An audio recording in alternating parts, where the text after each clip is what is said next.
கால வேளையிலே தேவனுடைய வார்த்தைகளை உங்களோடு கூட பகிர்ந்து கொள்ள விரும்புகிறேன். நம்ம எல்லாரும் வேதாகமத்தை எடுத்துக்கொள்வோமாக. மத்தேயு சுவிசேஷத்தில் 5ஆம் அதிகாரம் 48வது வசனத்தை வாசிக்க போகிறோம். மத்தேயு சுவிசேஷம் 5ஆம் அதிகாரம் 48ஆம் வசனத்தை நான் உங்களுக்காக வாசிக்கிறேன். நீங்கள் கவனிக்கும்படி கேட்கிறேன். கடைசி வசனம் புதிய ஏற்பாட்டில் 8வது பக்கத்தில் 5வது அதிகாரத்தில் கடைசி வசனம். ஆகையால் பரலோகத்தில் இருக்கிற உங்கள் பிதா பூரண சர்க்குணராக இருக்கிறது போல நீங்களும் பூரண சர்க்குணராக இருக்க கடவீர்கள் என்று எழுதப்பட்டிருக்கிறது. அன்பானவர்களே, ஆண்டவராகிய இயேசு கிறிஸ்து பூரண சர்க்குணர் அப்படின்னு சொல்லி இங்கே பிதாவை அறிமுகப்படுத்துகிறதை நாம் இங்கே வாசிக்கிறோம். தம்முடைய ஜனங்களுக்கு ஆண்டவர் இயேசு சொல்லும் பொழுது உங்கள் பிதா நம்முடைய தேவன் அவர் பூரண சர்க்குணராக இருக்கிறார் சொல்ற. நீங்கள் பூரண சர்க்குணராக இருங்கள் அப்படின்னு மட்டும் சொல்லாமல் அதற்கு ஒரு ரோல் மாடல், நீங்கள் பின்பற்றக்கூடிய ஒருவரை ஆண்டவர் அறிமுகப்படுத்துகிறார். உண்மையாகவே இந்த உலகத்தில் நாம் பின்பற்றக்கூடிய ஒருவர் நம்முடைய தேவனாகிய கர்த்தர் என்பதை இயேசு கிறிஸ்து இங்கே சொல்லுகிறார். அன்பானவர்களே, நிறைய ரோல் மாடல்கள் இந்த உலகத்தில் உண்டு. நல்ல மனிதர்கள் இந்த உலகத்தில் வாழ்ந்திருக்கிறார்கள். அதையெல்லாம் நாம் ஒருபோதும் மறுப்பதற்கில்லை. நான் ஒரு உதாரணத்தை சொல்ல விரும்புகிறேன். மலாலா யூசுப்சாய் அப்படின்ற ஒரு பெண்ணை குறித்து யாராவது கேள்விப்பட்டிருக்கிறீர்களா? மலாலா யூசுப்சாய் அப்படின்ற ஒரு பெண்ணை பற்றி யாராவது கேள்விப்பட்டிருந்தால் கைகளை உயர்த்தலாம். ஏங்க, எத்தனை பேருக்கு தெரியும் மலாலா பற்றி கேள்விப்பட்டிருக்கீங்களா? மலாலா தெரியுமா? ஒரு 3 பேர் கை தூக்கியிருக்காங்க. இந்த பெண் பாகிஸ்தானில் 1997ஆம் ஆண்டு ஜூலை மாதம் 12ஆம் தேதி பிறந்தவள். அவங்களுடைய தகப்பனார் ஒரு சிறிய பள்ளிக்கூடத்தை நிர்வகித்தவர். பாகிஸ்தானை 2012ஆம் ஆண்டு 2007ஆம் ஆண்டு தாலிபான்கள் பாகிஸ்தானை கைப்பற்றுகிற நேரம். அப்படிப்பட்ட சூழ்நிலையில் ஆப்கானிஸ்தானை அந்த பெண் அவள் அந்த சூழ்நிலையில் பெண்கள் படிப்பதற்கு ஏராளமான தடைகளை தாலிபான்கள் விதித்தார்கள். அவர்கள் வீட்டில் இருக்க வேண்டும், அவர்கள் படிக்கக்கூடாது என்று சொன்னார்கள். ஆனால் அவளோ அதை பற்றி சிந்தியாமல் சின்ன வயசுலேயே அந்த போராட்டங்களை எல்லாம் அவர் கொண்டு வந்தாள். அநேகரை படிக்க தூண்டினாள். சிறு பிள்ளையாக இருக்கும் பொழுதே அவள் தொடர்ந்து படித்தாள். கிட்டத்தட்ட 2012ஆம் ஆண்டு அவள் ஒரு பரீட்சையில் தேர்ச்சி பெற்று பள்ளியில் திரும்பி வரும்பொழுது தாலிபான்களில் ஒருவன் அந்த பேருந்தில் ஏறி சரமாரியாக தலையிலே சுட ஆரம்பித்தான். அவளுடைய படுகாயம் அடைந்து உயிருக்கு போராடுகிற அந்த நேரத்தில் உள்ளூரில் இருக்கக்கூடிய ஒரு மருத்துவமனையில் சேர்க்கப்பட்டு தீவிர சிகிச்சை கொடுத்து அதற்கு பிறகு இங்கிலாந்தில் அவள் சிகிச்சை பெற்று அற்புதமாக விடுதலை பெற்றால், உயிர் பெற்று விட்டாள். அவளுடைய 13 வயதில் அந்த மாதிரியான ஒரு சூழ்நிலையில் கல்வி கற்கக்கூடாது என்று சொன்ன தாலிபான்கள் நடுவில் பெண்கள் கல்வி கற்க வேண்டும் அப்படின்றத அந்த சின்ன வயதிலேயே அதற்காக ஒரு போராட ஆரம்பித்தாள். சுகம் பெற்ற பின்பு அவள் ஒரு இயக்கத்தை ஆரம்பித்து பெண்கள் கல்வி கற்க வேண்டும் என்று அதற்காக ரொம்ப போராடினாள். அதற்காக ஐநா சபையில் அனுமதி வாங்கி அவங்கள் உதவியோடு கூட பொருள் செலவில் பல நாடுகளுக்கு பெண்கள் கல்வி கற்பதற்காக அவள் போராடினாள். அவளுடைய 17வது வயதில் அவளுக்கு அமைதிக்கான நோபல் பரிசு பெற்றிருக்கிறார்கள். மிக சின்ன வயதில் நோபல் பரிசு பெற்ற ஒரு பெண் இந்த மலாலா என்கிற அந்த பெண். அது மாத்திரமல்ல, இன்னும் அவள் அநேக தொண்டு காரியங்களை இன்னும் செய்து கொண்டு தான் இருக்கிறாள். ஒரு நல்ல ரோல் மாடல் தான் இவள். மட்டுமல்ல, இன்னும் பல நாடுகளிலும் நம்முடைய இந்தியாவிலும் சாதனை செய்த பல ஆண்கள் பெண்கள் நிறைய பேர் இருக்கிறார்கள். ஆனாலும் அவர்கள் பூரண சர்க்குணர் அல்ல. ஒவ்வொரு மனிதர்களும் வெற்றி பெற்ற பல காரியங்களில் ஒவ்வொரு விஷயங்களில் வெற்றி பெற்றிருக்கிறார்கள். இந்த உலக மனிதர்களில் பெரிய பெரிய உலக தலைவர்களில் ஒரு காரியத்தில் அவர்கள் வெற்றி பெற்றிருப்பார்கள், இன்னொரு காரியத்தில் அவர்கள் தோல்வி அடைந்திருக்கலாம் அல்லது குறைவுகள் இருக்கலாம். ஆனால் எல்லாவற்றிலும் அவர்கள் நமக்கு ரோல் மாடலாக இருந்துவிட முடியாது. ஆனால் ஆண்டவராகிய கர்த்தர் எல்லாவற்றிலும் நமக்கு ரோல் மாடலாக இருக்கிற தேவனாக இருக்கிறார். அன்பான தேவனுடைய பிள்ளைகளே, அவர் நமக்காக அடிச்சுவடுகளை வைத்து போனார்னு வேதத்தில் வாசிக்கிறோம். 1 பேதுரு புஸ்தகம் 2ஆம் அதிகாரம் 21ஆம் வசனத்தை நீங்கள் படிக்கும் போது, இதற்காக நீங்கள் அழைக்கப்பட்டும் இருக்கிறீர்கள், ஏனெனில் கிறிஸ்துவும் உங்களுக்காக பாடுபட்டு நீங்கள் தம்முடைய அடிச்சுவடுகளை தொடர்ந்து வரும்படி உங்களுக்கு மாதிரியை பின்வைத்து போனார்னு அங்கே பேதுரு சபைக்கு எழுதுகிறதை நாம் இங்கே வாசிக்கிறோம். இதை கவனிக்கிற சகோதரனே, சகோதரியே, நான் இன்னைக்கு இந்த காலையில் இந்த பிரசங்கத்தின் மூலமாக ஒன்னே ஒன்று உங்களுக்கு சொல்லணும்னு நினைக்கிறேன். இந்த ஒரு விஷயத்தை மனதில் ஆழமாக வைத்துக் கொள்ளுங்கள். நீங்களும் நானும் பின்பற்ற வேண்டிய ஒருவர் நம்முடைய தேவனாகிய கர்த்தர். அவருடையதான அடிச்சுவடுகள் நமக்கு முன்னாடி இருக்கு. அநேக நேரங்களில் நாம் மனிதர்களை பார்த்து நாம் தோற்று போயிருக்கிறோம். சில நேரங்களில் நம்முடைய வளர்ச்சியின் அளவுகோல், நம்முடைய வாழ்க்கையின் அளவுகோல் சில மனிதர்களாக நாம் நினைக்கிறோம். அதனால தான் இன்னைக்கு இந்த உலகம் தவறான ரோல் மாடல்களை பின்பற்றி சீரழிந்து போகிறது. நீங்கள் இன்றைக்கு சினிமா நடிகர்களையும் நடிகைகளையும் சிலர் கூட ரோல் மாடலாக எடுத்திருக்கிறார்கள். உலகத்தில் தோற்று போனவர்களை ரோல் மாடலாக எடுத்திருக்கிறார்கள். சினிமாவிலே செய்யும் காரியங்களை மட்டும் வைத்து சிலர் தங்களுடைய வாழ்க்கைகளை அமைத்துக் கொள்ளுகிறார்கள். சிலர் சினிமாவில் மட்டும்தான் ஹீரோக்கள், ஆனால் உண்மையான வாழ்க்கையில் அவர்கள் ஹீரோக்கள் அல்ல, அவர்கள் குடும்ப வாழ்வில் தோற்று போனவர்கள். பாருங்கள், சினிமாவிலே பெண்களுக்கு ஆதரவாக இருப்பது போல இருக்கலாம், சினிமாவிலே பலரை காப்பாற்றுவது போல இருக்கலாம், சினிமாவிலே ஒரு பெரிய தனி மனிதனாக சமுதாயத்தை மாற்றக்கூடியவராக சினிமாவிலே காட்சி அளிக்கலாம். ஆனால் நிஜ வாழ்க்கையில் சமுதாயத்தை சீரழிக்கிறவராய் கூட வாழ முடியும். பல கெட்ட பழக்க வழக்கங்களுக்குள்ளே இருப்பார்கள், ஆனால் வெளியிலே தோற்றத்தில் அப்படி தெரியும். இன்னைக்கு இந்த காலவேளையில் தேவனுடைய பிள்ளைகளை, இந்த உலகம் மாயையானவர்களை ரோல் மாடலாக வைத்து தவறான பாதைக்கு போனவர்கள் நிறைய பேர் இருக்கிறார்கள். ஆனால் இன்றைக்கு நாம் பின்பற்ற வேண்டிய உண்மையான ஒரு ரோல் மாடல் நம்முடைய தேவனாகிய கர்த்தர். அப்படின்னு சொன்னா கைத்தட்டி கர்த்தரை நீங்கள் மகிமைப்படுத்தலாம். அல்லேலூயா. அவர் பூரண சர்க்குணராய் இருக்கிறது போல இந்த உலகத்துல எந்த மனிதனுடைய பாதையிலும் நாம் நடந்து விட முடியாது. ஆங்காங்கே சில மனிதர்கிட்ட சில நல்ல காரியங்களை எடுத்துக்கொள்ளலாம், ஆனால் அவர்கள் வாழ்வு முழுவதையும் நாம் பின்பற்றி விட முடியாது. எத்தனை பேர் அதை ஒத்துக்கிறீங்க? இல்ல, ஒரு மனுஷன் ஒரு பெரிய ஹீரோவா இருக்கலாம், ஒரு மனுஷன் ஒரு பெரிய நல்ல மனிதரா இருக்கலாம், ஆனா அவற்றிலிருந்து ஆங்காங்கே சில ஒவ்வொன்றையும் எடுத்துக்கலாம். ஆனா அவருடைய முழு வாழ்க்கையை நாம் எடுத்துக்கொண்டு அதன்படி வாழ்ந்து விட முடியுமா என்றால் முடியாது. ஆனால் நம்முடைய தேவனாகிய கர்த்தருடைய முழு வாழ்க்கையும் நாம் பின்பற்ற முடியும். அதுதான் இந்த காலையின் செய்தி. எத்தனை பேர் நம்புறீங்க? ஹல்லேலூயா. அன்பான கர்த்தருடைய பிள்ளைகளே, நான் ஒரு சம்பவத்தை நான் உங்களுக்கு சொல்ல நினைக்கிறேன். அதாவது நாம் பக்கத்தில் இருப்பவர்களை வைத்து நம்மை அளவிடாதிருங்கள்னு சொல்ல நினைக்கிறேன். நமக்கு எதிரே இருக்கிற கர்த்தரை வைத்து அளவிடுங்கள். பல நேரங்களில் நாம் மற்றவர்களோடு ஒப்பிடுவதனால் நாம் தோற்று போகிறதை நாம் காண முடியும். நான் இந்த கால நேரத்தில் நான் சொல்ல விரும்புகிற ஒரு 5 காரியங்களை சொல்கிறேன். அதில் 1, ஒருபோதும் இன்னொருவரோடு கூட ஒப்பிடாதிருங்கள். அல்லேலூயா. இன்னொருவரோடு ஒரு நாள் ஒப்பிடாதிருங்கள். 2 கொரிந்தியரில் பவுல் ஒரு அழகான வசனத்தை சொல்கிறார். 10ஆம் அதிகாரத்தில் 12ஆம் வசனத்தை படிக்கும்போது, ஆகிலும் தங்களை தாங்களே மிச்சிக்கொள்ளுகிற சிலருக்கு நாங்கள் எங்களை சரியாக்கவும் ஒப்பிடவும் துணிய மாட்டோம்.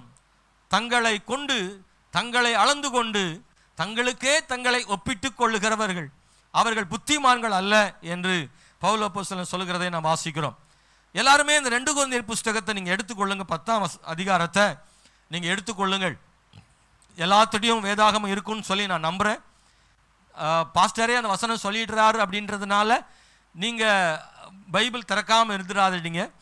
வேதாகமத்தை திறந்து 2 கொரிந்தியர் 10ஆம் அதிகாரத்தில் தயவு செய்து அந்த 12ஆம் வசனத்திலிருந்து 18வது வசனம் வரைக்கும் நீங்கள் தயவு செய்து வீட்டில் நீங்கள் படிக்கணும். பவுல் அப்போஸ்தலன் சொல்கிறார், தன்னை குறித்து சொல்கிறார், ஆகிலும் தங்களை தாங்களே மெச்சிக்கொள்ளுகிற சிலருக்கு நாங்கள் எங்களை சரியாக்கவும் ஒப்பிடவும் துணிய மாட்டோம். சிலர் அப்படி ஒப்பிடுறாங்க, தங்களை தாங்களே ஒப்பிட்டு கொள்றாங்க.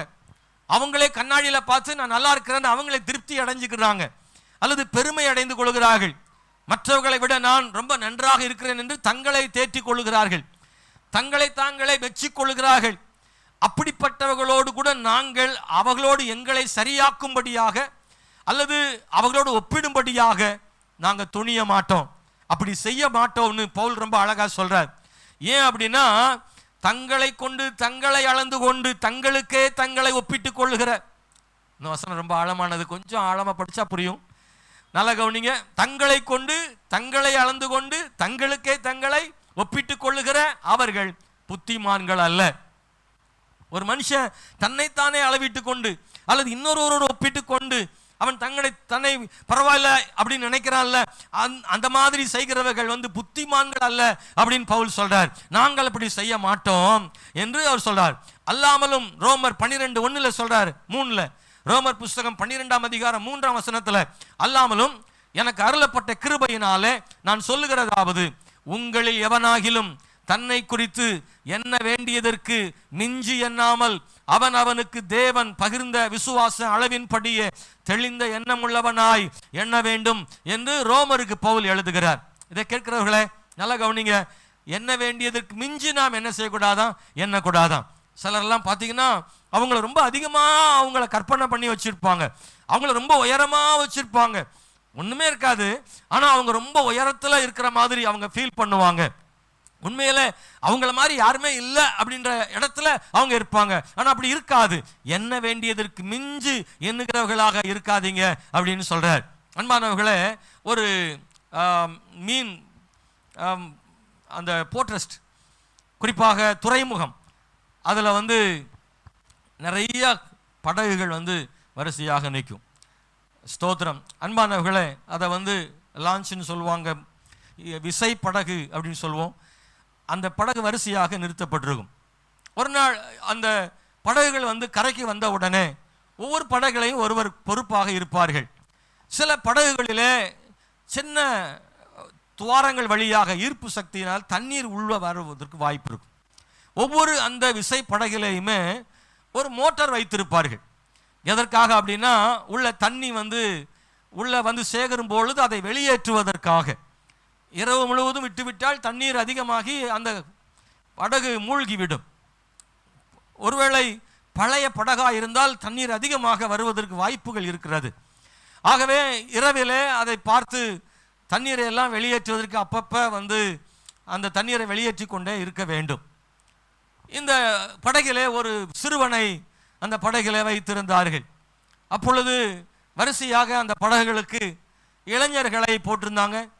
அந்த படகுல ஒருத்தர் படுத்துட்டான். படுத்துக்கொண்டே பார்க்கிறான். அவன் தன்னுடைய படகோடு கூட பக்கத்தில் உள்ள படகு இருக்குல்ல, ரெண்டும் சமமாக என்ன செய்து இருக்கிறது. சோம்பேறித்தனம் தானே ஆபத்து. எழும்பி பார்க்கறதுக்கு சோம்பேறித்தனப்பட்டு படுத்துக்கொண்டே என்ன நினைக்கிறான் என்றால், அந்த பக்கத்தில் உள்ள படகு மூழ்குகிறதா கீழே போகிறதா என்று பார்த்து கொள்ளலாம் என்று பார்க்கிறான். எட்டி சமமாக இருக்கிறது. அப்படியானால் தண்ணி இன்னும் வரலன்னு நினைக்கிறான். இன்னும் கொஞ்ச நேரம் பார்க்குறான், தண்ணி இன்னும் வரல, அப்படியே தான் இருக்குது, சமமாகவே இருக்கிறது. கொஞ்ச நேரம் கடைசியில் பார்த்தா அந்த படகுல இருக்கிற பையலும் இவனை மாதிரியே நினச்சிக்கிட்டு இருந்திருக்கிறான். அப்போ ரெண்டு படகு என்ன செய்யுது, ஒரே மாதிரி என்ன செய்யுது, கீழே தண்ணி நிறைந்து மூழ்கிக்கிட்டே போகுது. கடைசியில் பார்த்தா ரெண்டு படகு என்ன செய்தது, மூழ்கி போனது. நல்லா கவனிக்கிறீங்களா? படகுல இவன் எதை பார்க்க வேண்டும் தெரியுமா? ஒருவேளை இவன் படுத்துக்கொண்டே பார்ப்பது கூட தவறில்லை. ஆனால் இவன் பார்க்க வேண்டியது பக்கத்தில் உள்ள படகினுடைய அளவை அல்ல, அவன் அந்த துறைமுகத்தினுடைய சுவர் இருக்குது இல்லை, அந்த தளம் இருக்குல்ல, அந்த தளத்தை பார்த்துருந்தாருன்னா அது ஒருபோதும் என்ன செய்யாது, கூடி குறைவதில்லை. அந்த தளம் உயர்ந்திருக்குமானால் இவன் கீழே போகிறான் என்று அர்த்தம். அருகில் உள்ள படகை காணாதிருங்கள், எதிரே இருக்கிற மாறாத துறைமுகத்தின் தளத்தை பார்த்தால் இவன் படகு மூழ்கி போயிருக்காது. எனக்கு நான் இந்த சம்பவத்தை நான் ஆவிக்குரிய விஷயத்தில் உங்களுக்கு நான் அடையாளமாக சொல்ல விரும்புகிறேன். நிறைய விசுவாசிகள் பக்கத்தில் இருக்கிறதான ஆட்களோடு உங்களை ஒப்பிட்டு பார்க்கிறதுனால நிச்சயமாக நீங்களும் மூழ்கி அவர்களும் மூழ்வதற்கு வாய்ப்பு இருக்கு. நீங்கள் எதிரே இருக்கிற ஆண்டவர் மாறாத தேவனை நீங்க பார்த்தா நீங்கள் மூழ்கி போக மாட்டீங்க. ஹல்லேலூயா. மாறாத தேவனை பாருங்கள், அவருடைய அடிச்சுவடுகளை பாருங்கள், அவருடைய அன்பை பாருங்கள், அவருடைய பரிசுத்த வாழ்க்கையை பாருங்கள். அவரை பற்றி தான் சொல்லியிருக்கு, அவர் பூரண சர்க்குணரா இருக்கிறது போல சர்க்குணர். சர்க்குணர் எல்லா குணத்திலும் குணமுள்ளவர், அவர் நல்ல சுவாபம் உள்ளவர், அதுவும் பூரணமான நல்ல சுவாபம் உள்ளவர். ஏதோ ஒன்று அல்ல, ஏதோ ஒன்று அல்ல.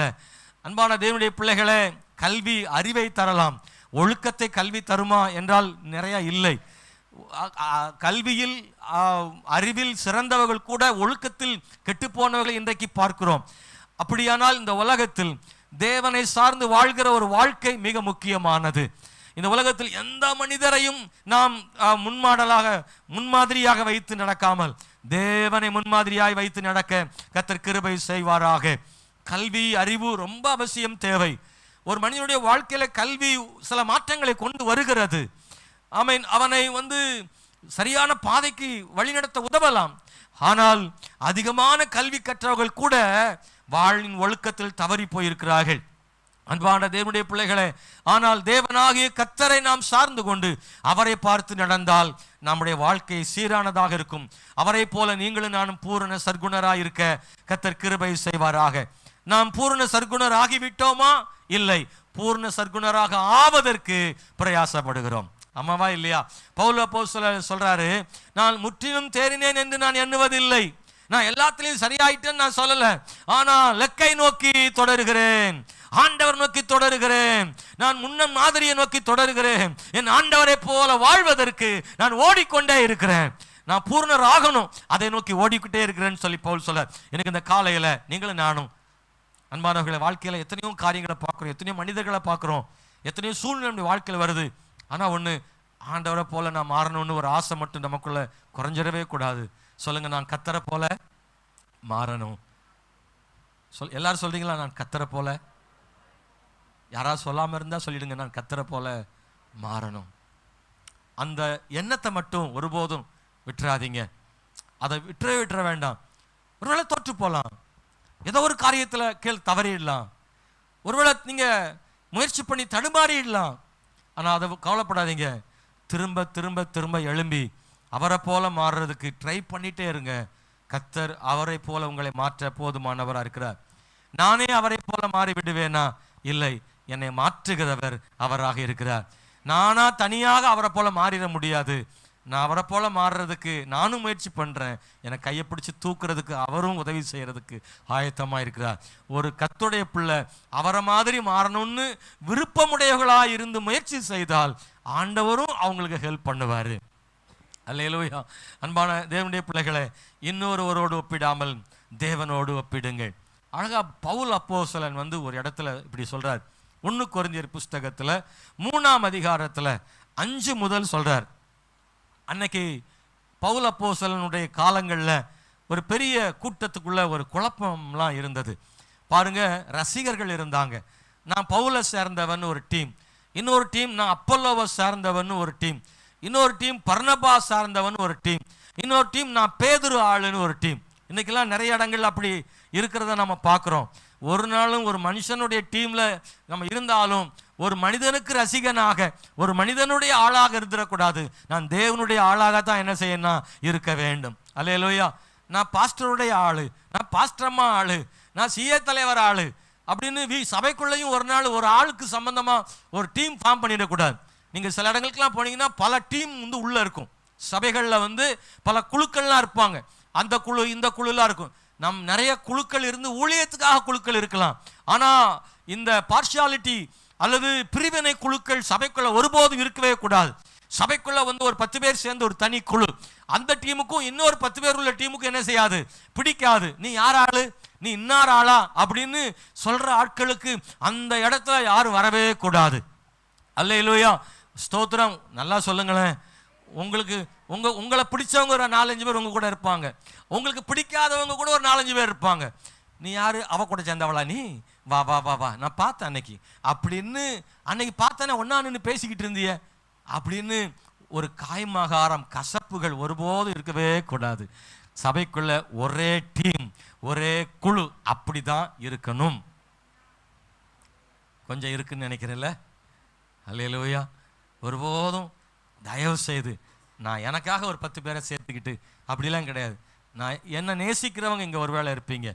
அன்பான தேவனுடைய பிள்ளைகளை, ஒருவேளை என்னை எதிர்க்கிறவங்களோ என்னை விமர்சனம் பண்ணுறவங்களோ ஒருவேளை ஒருத்தர் இருக்கலாம். என்னை நேசிக்கிற ஒருத்தர், என்னை வந்து வெறுக்கிற ஒருத்தர் கூட பேசினா கூட நான் ஒன்றும் நினைக்க போகிறதே இல்லை. எத்தனை பேர் புரியுது நான் சொல்கிறது?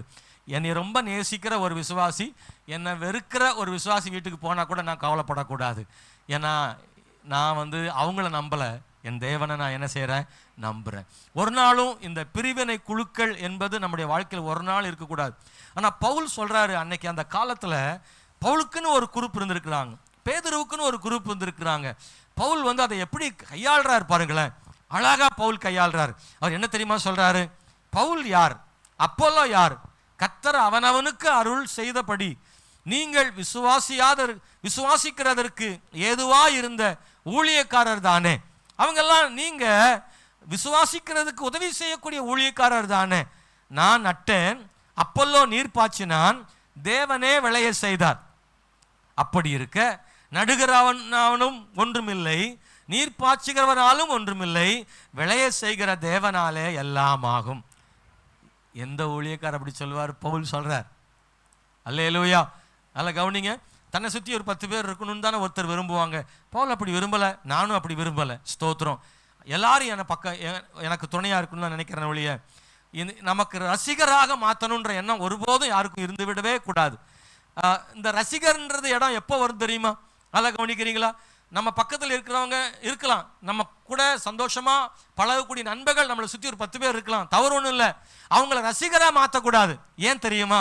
எப்போ ரசிகராக மாறுறாங்க அப்படின்னா, நம்ம என்ன செஞ்சாலும் ஆமாஞ்சாமி போடுறாங்கல்ல, அவங்க தான் ரசிகர். ஹலோ, கவனிக்கிறீங்களா? அவங்க நம்மளை நேசிக்கிறவங்க எல்லாம் நம்ம கூட இருக்கலாம், நம்ம கூட ஊழியம் செய்கிறவங்க நம்ம கூட இருக்கலாம், நம்ம கூட ஒரு பெரிய டீம் இருக்கலாம்.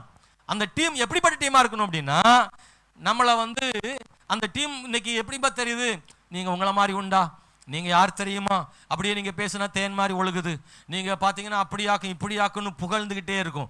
அதே நேரத்தில் அந்த தலைவர் என்ன தப்பு பண்ணாலும் அவங்க என்ன செய்ய மாட்டாங்க, கண்டுக்கிட மாட்டாங்க. அவர் என்ன செய்தாலும் நல்லாக்கு தான் செஞ்சுருப்பார், அவர் இந்த மாதிரி பண்ணிட்டாருங்க, அவர் பயங்கரமாக அன்னைக்கு கூட ஒரு குவார்டர் அடிச்சுட்டாரு, அது கொஞ்சம் டயர்டாக இருந்திருக்கு அடிச்சிருப்பாரு. ஒவ்வொன்றுக்குமே சப்பக்கட்டு கட்டிக்கிட்டு அவர் செஞ்ச தவறெல்லாம் என்ன செய்வாங்க, மூடி மறைப்பாங்க. இல்லை, மனைவியை விட்டுட்டா, அவருக்கு எத்தனை இந்த உலகத்தில் எத்தனை முன்னாடி கட்டுறாங்க, எத்தனை நாளும் கட்டிக்கலாம், தப்பே கிடையாது, காசு இருக்கிறவன் எத்தனை நாளும் செய்யலாமியா அப்படின்னு சப்பக்கட்டு கட்டுறாங்க. அதுதான் யாரு? ரசிகர் கூட்டம்னு சொல்றது. ஆனால் நேசிக்கிறவங்களா இருந்தால் என்ன தெரியுமா செய்வாங்க? தவறுகளை கண்டிப்பாங்க, நன்மைகளை பாராட்டுவாங்க. என் கூட இருக்கிறவங்களையும் நான் அப்படித்தான் சொல்ல விரும்புகிறேன். நல்லா கவனிங்க. நான் சிறந்ததை செய்தால் நீங்கள் பாராட்டலாம், நான் தவறு செய்தால் பாஸ்டர் நீங்கள் வசனத்துக்கு மாறாக பேசுகிறீங்கன்னு சொல்கிறதுக்கு உங்களுக்கு உரிமை என்ன செய்து இருக்குது. அல்லேலூயா. நான் ஒருவேளை கர்த்தருடைய வார்த்தைக்கு தவறுதலாக நான் பேசுனேன்னா அதையும் ஆமா சாமி போடுறவங்களா நீங்கள் இருக்கக்கூடாது. இல்லை, இப்படி பைபிளில் கிடையாது, பைபிளை நான் வாசிக்கிறேனே, இல்லையே பாஸ்டர் பைபிளுக்கு மாறாக பேசுகிறாரு அப்படின்னு நீங்கள் சொல்லணும். அப்போ தான் நீங்கள் ரசிகர். இல்லை, இல்லைன்னா பாஸ்டருக்கு ரசிகரா இருப்பீங்க. நீங்க ஒருபோதும் பாஸ்டருக்கு ரசிகராகவே இருக்கக்கூடாது. நீங்க பாஸ்டருக்கு ரசிகரா இருந்தா ஒருபோதும் அது சரியானதாக இருக்க முடியாது. அதைத்தான் பவுல் கண்டிக்கிறாரு. நீ அப்போலோவை சார்ந்தவன், நீ பர்னபாவை சார்ந்தவன், நீ பவுலை சார்ந்தவன் சொல்லாத. பவுலும் மனுஷன்தான், அப்போலோவும் மனுஷன்தான், பேதுருவும் மனுஷன்தான். அவங்க வாழ்க்கையில தவறுகள் வரலாம், அதை சுட்டி காண்பிக்கிறதான இடத்துல இருக்கலாம். ஒருவேளை அப்போலோ நட்டுகிறான், பவுல் நீர் பாய்ச்சுகிறான். விளைய செய்கிறது கர்த்தர். நானா விளைய செய்ய முடியும்? நான் ரொம்ப பெரிய ஒன்று, இயற்கைக்கு அப்பாற்பட்ட மனிதன் அல்ல, சாதாரண மனிதர்கள், தேவனுக்காக ஊழியம் செய்கிறவர்கள். ஆனா ஒரு நாளும் ரசிகர்களாக இருக்கக்கூடாது, பார்வையாளராக இருக்கக்கூடாது. நீங்கள் தேவனை பின்பற்றக்கூடிய தேவ மனிதராக இருக்க வேண்டும் என்று வேதம் சொல்லுகிறது. அல்லேலூயா. சரியாய் செய்தால் சரி, தவறு என்றால் தவறுன்னு சொல்ற இடத்துல இருக்கணும். இருப்பீங்களா? ரொம்ப டல்லா இருக்கிறீங்களே. அல்லேலூயா. சில நேரங்களில் ரொம்ப பழகிட்டேன் பாஸ்டர், ரொம்ப நேசிக்கிறேன் பாஸ்டர், அதனால அவங்க செய்கிற தவறை அட்ஜஸ்ட் பண்ணிக்கலாம். அப்படி ஒன்றும் தவறு ஒன்றும் பெருசு உலகத்தில் செய்யாத தவறையா செஞ்சிட்டாங்க, இவர் செஞ்ச தவறை யாருமே செய்யலையா? இல்லை, அப்படி ஒருபோதும் அப்படி நம்ம சொல்லக்கூடாது. தவறென்றால் யார் செய்தாலும் சொல்ல மாட்டேங்கல, வரமாட்டேங்கல வாயில சொல்லுங்க. தவறென்றால் யார் செய்தாலும் தவறு.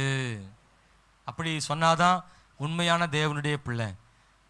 இல்லை, நமக்கு ரொம்ப வேண்டியப்பட்டவங்க தவறு செய்தா தவறுலன்னு சொன்னா அது யாரு? ரசிகர்கள். சொல்லுங்க, ரசிகர்கள். அவங்க உங்களை வச்சு பொழப்பு நடத்துகிறவங்க.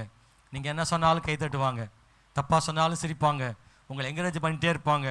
நீங்கள் தவறு பண்ணிட்டு இருக்கும்போதே உங்களை கூட என்கரேஜ் பண்ணுவாங்க. தவறு பண்ணுறவங்களை என்கரேஜ் பண்ண அவன் இன்னும் தவற செய்துட்டே இருப்பான். அவனுடைய இடம் எங்கேயோ போகும். அவன் கடைசியில் முட்டி மோதும் போது தான் சொல்லுவான், டே பாவிகளா, அன்னைக்கே சொல்லியிருந்தா நான் என்னைய மாற்றிருப்பனே என்று சொல்லுவான். ஹல்லேலூயா, ஸ்தோத்திரம். அன்பான தேவனுடைய பிள்ளைகளை நீங்கள் நல்லா கவனிச்சுக்கோங்க. நீங்கள் உங்களை சுற்றி இருக்கிற நண்பர்கள் நீங்கள் தவறு செய்யும்போது கண்டிக்கிறாங்கன்னா அவங்க தான் உண்மையான நண்பர்கள். ஒரு அம்மா ஒரு விவாதத்தில் சொல்கிறாங்க, ஒரு விவாதத்தில் அழுகையோடு சொல்கிறாங்க, கணவனை விட்டு பிரிஞ்சிட்டாங்க. அன்னைக்கு கல்யாணம் முடிஞ்ச கொஞ்ச நாளில் கணவன் மனைவிக்கு இடையில சிறிய ஒரு தகராறு. அந்த தகராறு வந்த போது அந்த அம்மா கூட இருந்தவங்கெல்லாம் என்ன சொல்லியிருக்காங்க அப்படின்னா, நீ என்ன சாதாரணமான ஆளா, நல்லா படிச்சிருக்க, அந்த மனுஷன் இப்படி பேசுகிறான், நீ அவனை விட்டுரு, அவன் வேண்டாம், நீ உழைக்கிற, நீ சம்பாதிக்கிற, உனக்கு வேலை இருக்கு, உனக்கு வருமானம் இருக்கு, எதுக்கு அவங்ககிட்ட அடிமையா இருக்கணும், அவன் பேசுறான்னா அவனை தூக்கி எறின்னு அவங்க கூட வேலை செய்யறவங்க சொல்லியிருக்காங்க. அதே போல அவங்க அப்பா அம்மா சொல்லியிருக்காங்க, நீ சூட்கேஸை தூக்கிட்டு வந்துரு, நான் உன்னைய கஞ்சி ஊத்துறேன், நான் உன்னைய பார்த்துக்கிறேன் அப்படின்னு குடும்பத்தில் உள்ள அப்பா அம்மாவும் சொல்லியிருக்காங்க. இதெல்லாம் வச்சு இந்த பெண்ணை எல்லாருமே என்ன பண்ணியிருக்கிறாங்கன்னா தவறான பாதையில் நடத்தி இருக்காங்க. இந்த அம்மா கூட இருக்கிறவங்க அவங்க மேல உள்ள அன்பினாலையோ அல்லது அவங்களுக்கு சாதகமாக பேசணுன்றதுனாலையோ, அவங்க ஏற்கனவே மனம் உடைஞ்சி பிரச்சனையில் இருக்கிறதுனால அவங்க நினைக்கிறதுக்கே சப்போர்ட் பண்ணியிருக்கிறாங்க.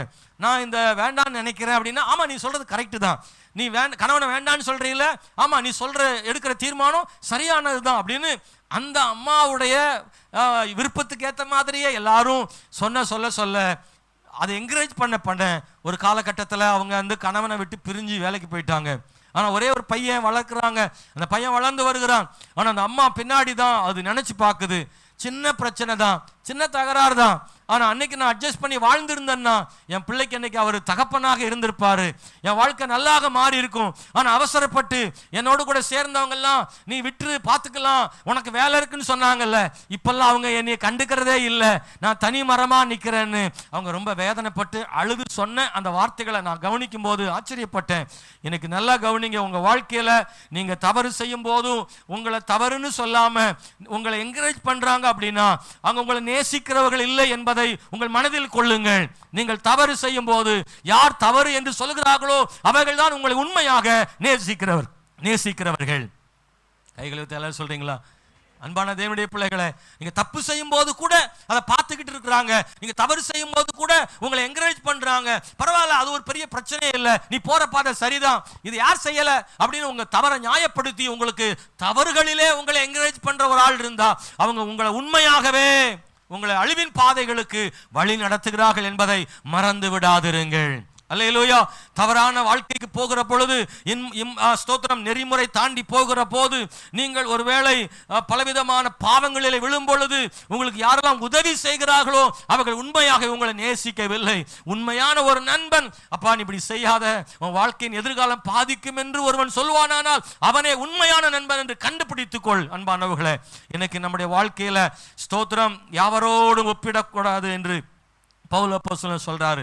நான் பவுலோடு ஒப்பிடவில்லை, பேதுரோடு ஒப்பிடவில்லை, அப்போலோ ஒப்பிடவில்லை, விளைய செய்கிற தேவனோடு கூடவே ஒப்பிட விரும்புகிறேன். அவர் தான் எனக்கு ரோல் மாடல், உண்மையான பூர்ண சர்க்குணர் ஆண்டவர் தான். நான் அவரையே பின்பற்றி நடக்க விரும்புகிறேன் என் வாழ்க்கையில.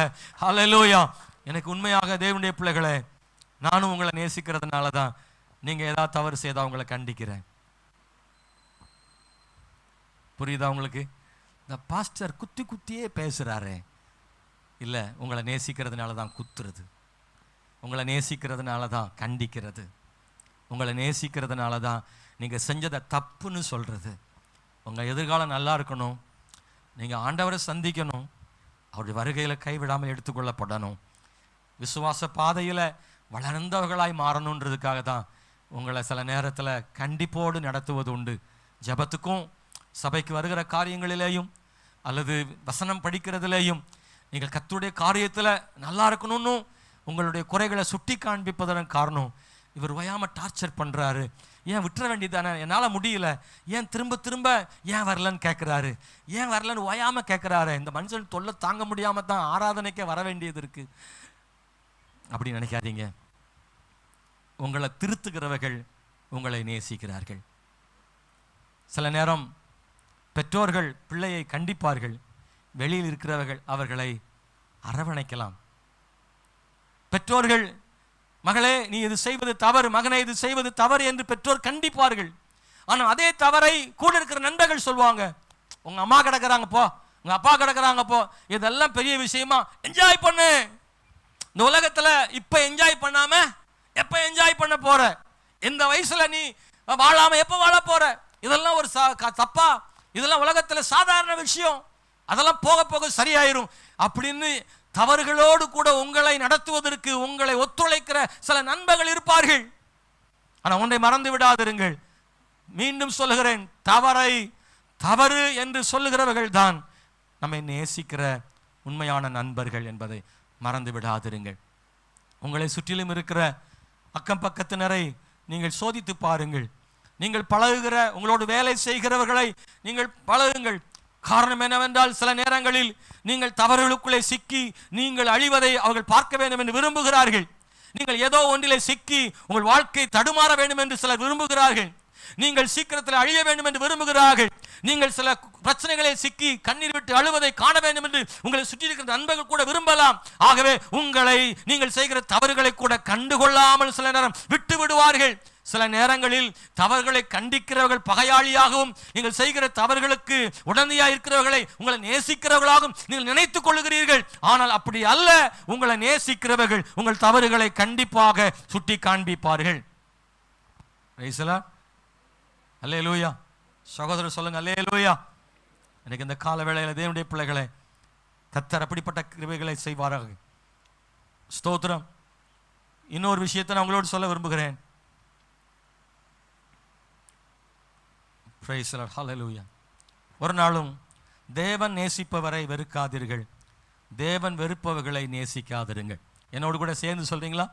தேவன் நேசிப்பவரை வெறுக்காதிருங்கள், தேவன் வெறுப்பவர்களை நேசிக்காதிருங்கள். ஒரு நாளும் அப்படி செய்யாதீங்க. எபேசியர் புஸ்தகம் 4ஆம் அதிகாரம் 31வது வசனம். எபேசியர் 4:31. சகலவிதமான கசப்பும் கோபமும் மூர்க்கமும் கூக்குரலும் தூஷணமும் மற்ற எந்த துர்க்குணமும் உங்களை விட்டு நீங்க கடவது. அன்பானவர்களே, ஆண்டவர் எல்லாரையும் நேசிக்கிறார். எனவே நாம் எல்லாரையும் நேசிக்க ஆண்டவர் கிருபை செய்வாராக. அன்பானவர்களே, எல்லாரோடும் கூடுமான வரை சமாதானமாக இருங்கள் என்று ஆண்டவர் சொல்லுகிறார். ஆண்டவர் எல்லா மனுஷரையும் நேசிக்கிறார். எனவே நீங்கள் எல்லாரையும் நேசிக்கிற இடத்துல இருக்கணும். காண்கிற சகோதரனிடத்துல அன்பு கூறாதவன் காணாத தேவனிடத்தில் எப்படி அன்பு கூறுவான் என்று எழுதப்பட்டிருக்கிறது. அதனால உன்னை கவனிச்சுக்கோங்க. ஆண்டவர் சொல்றாரு, நீங்கள் எல்லாரையும் நேசிக்கிற இடத்துல கர்த்தர் இருக்கணும்னு சொல்லி விரும்புகிறார். 1 யோவான் புஸ்தகம் 4ஆம் அதிகாரம் 20வது வசனம். 1 யோவான் 4:20. தேவனிடத்தில் அன்பு கூறுகிறேன் என்று ஒருவன் சொல்லியும் தன் சகோதரனை பகைத்தால் அவன் பொய்யன். தான் கண்ட சகோதரனிடத்தில் அன்பு கூறாமல் இருக்கிறவன் தான் காணாத தேவனிடத்தில் எப்படி அன்பு கூறுவான்? காண்கிற சகோதரன் மூலமாக காணாத தேவனிடத்தில் ஒருவன் அன்பு கூற முடியும் அப்படின்னு ஆண்டவர் கர்த்தர் இங்க வசனத்துல சொல்லியிருக்கிறதை நாம் வாசிக்கிறோம். ஆண்டவராக இயேசு கிறிஸ்து கூட இதை ரொம்ப வலியுறுத்துறார். நீங்கள் மற்றவர்களை நேசிங்க, எல்லாரையுமே நேசிங்க. சில சந்தர்ப்பங்களில் சிலருடைய ஆவி உங்களோட ஒத்து போகாமல் இருக்கலாம். சிலரை உங்க வாழ்க்கையில அவங்களோட இணைஞ்சு போக முடியாமல் இருக்கலாம். ஏனென்றால் அப்படிப்பட்ட சில இடங்கள்ல இருக்கலாம். நல்லா கவனிச்சுக்கோங்க. ஆமென், ஸ்தோத்திரம். எல்லாரையும் நேசிக்கணும். ஆனா சில நேரங்களில் சிலரோடு நம்மளால் பயணிக்க முடியாது, சிலரோடு நம்மளால இணைஞ்சு போக முடியாது. அவங்க ஆவியும் நம்ம ஆவி ஒத்து போகாமல் இருக்கும். ஆனா அதனால அவங்கள வெறுக்க வேண்டாம். நீங்க அவங்கள விட்டுட்டு நீங்க தனி பாதையில போயிட்டே இருங்க. ஆனா அவங்கள வெறுக்க வேண்டாம், அவங்கள்ட்ட போய் உறவாடவே வேண்டாம், அவங்கள்ட்ட சண்டையும் போட வேண்டாம். ஆனா அவங்க மேல கசப்பு உங்க மனசுல இருக்கவே வேண்டாம். அவங்கள மறந்துடுங்க, விட்டுருங்க. ஆமென், ஸ்தோத்திரம். நம்மால் ஏற்றுக்கொள்ளவே முடியாத சில மனிதர்கள் இருக்கலாம். நாம் அவர்களோடு இணையும் பொழுது நம்முடைய வாழ்க்கை பாதிக்கலாம். அவர்களோடு சேர்ந்து பயணித்தால் நம்முடைய ஆவிக்குரிய வாழ்க்கை கெட்டு போகிற நிலைமைகள் இருக்கலாம். அப்படிப்பட்ட மனிதர்களை விட்டு விடுங்கள். ஆனா அவங்கள பகையாகவோ கசப்பாகவோ மனசில் நினைக்க வேண்டாம். மறந்துட்டு நீங்க தேவனை சார்ந்து ஓடிக்கிட்டே இருக்கும்படி அன்போடு உங்களை கேட்கிறேன். எத்தனை பேருக்கு புரியுது நான் சொல்றது? அல்லேலூயா. ஆனா சிலர் அப்படி செய்வாங்க, அவங்களை பிடிக்காது. ஆனா எப்ப பார்த்தாலும் அவங்களையே திட்டிக்கிட்டே கசப்பா இருந்துட்டு அவங்கள பேசிக்கிட்டே இருப்பாங்க. அப்படி செய்யக்கூடாது. அவங்க மேல கசப்பு வச்சுக்கிட்டே இருப்பாங்க. அவங்கள பார்த்தா முறைக்கிறது, அவங்கள பார்த்தா அடுத்த பராபரவாதான் அப்படின்னு அவங்கள்ட்ட சொல்றது, அவங்களுடைய உயர்வை தடுக்க முயற்சி பண்றது, அவங்களையே ரொம்ப அப்படியே அவங்க மேல எப்பவும் வெறுப்பும் கோபமா இருந்துட்டே இருப்பாங்க. அவங்கள கீழே தள்ளுறதுக்கு என்னென்னமோ ட்ரை பண்ணிட்டே இருப்பாங்க. நான் சொல்ற ஒருத்தரை பிடிக்கலையா, அவங்க கூட சேர்ந்து பயணிக்க முடியலையா, அவங்கள மன்னிச்சு மறந்துருங்க. அவங்க கூட அவங்கள தலையிடாதீங்க, அவங்க மேல கசப்பு வைக்காதீங்க.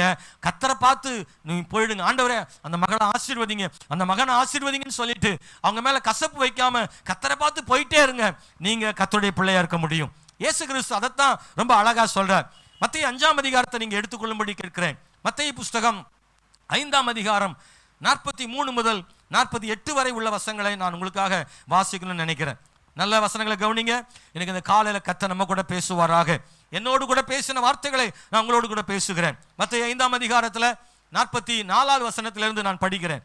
நான் உங்களுக்கு சொல்லுகிறேன், உங்கள் சத்துருக்களை சிநேகியுங்கள், உங்களை சபிக்கிறவர்களை ஆசீர்வதியுங்கள், உங்களை பகைக்கிறவர்களுக்கு நன்மை செய்யுங்கள், உங்களை நிந்திக்கிறவர்களுக்காகவும் உங்களை துன்பப்படுத்துகிறவர்களுக்கும் ஜெபம் பண்ணுங்க. இப்படி செய்வதனால் நீங்கள் பரலோகத்தில் இருக்கிற உங்கள் பிதாவுக்கு புத்திரராய் இருப்பீர்கள். அவர் தீயோர் மேலும் நல்லோர் மேலும் தமது சூரியனை உதிக்க பண்ணி நீதி உள்ளவர்கள் மேலும் அநீதி உள்ளவர்கள் மேலும் மழையை பெய்ய பண்ணுகிறாரே. உங்களை சிநேகிக்கிறவர்களே நீங்கள் சிநேகிப்பதானால் உங்களுக்கு பலன் என்ன? ஆயக்காரர் அப்படி செய்கிறார்கள் அல்லவா? உங்கள் சகோதரரை மாத்திரம் வாழ்த்துகளானால் நீங்கள் விசேஷித்து செய்கிறது என்ன? ஆயக்காரரும் அப்படி செய்கிறார்கள் அல்லவா? ஆகையால் பரலோகத்தில் இருக்கிற உங்கள் பிதா பூர்ண சர்க்குணராய் இருக்கிறது போல நீங்களும் பூர்ண சர்க்குணராய் இருக்க கடவீர்கள். ஆண்டவர் இந்த வசனங்கள்ல ஒரு 5 காரியங்களை சொல்றார். ஒன்று, சத்துருக்களை சிநேகிங்க, சபிக்கிறவர்களை ஆசீர்வதிங்க, பகைக்கிறவர்களுக்கு நன்மை செய்யுங்க, நிந்தித்த துன்பப்படுத்துகிறவர்களுக்காக ஜெபம் பண்ணுங்க, உங்கள் சகோதரர் அல்லாதவர்களை கூட வாழ்த்துங்கள். உங்கள் சகோதரர்களை மட்டும் வாழ்த்துனா என்ன செய்யறது? ஆயக்காரர் அப்படித்தானே செய்யறாங்க. மற்றவர்களுக்கு உங்களுக்கு என்ன வித்தியாசம் இருக்கு?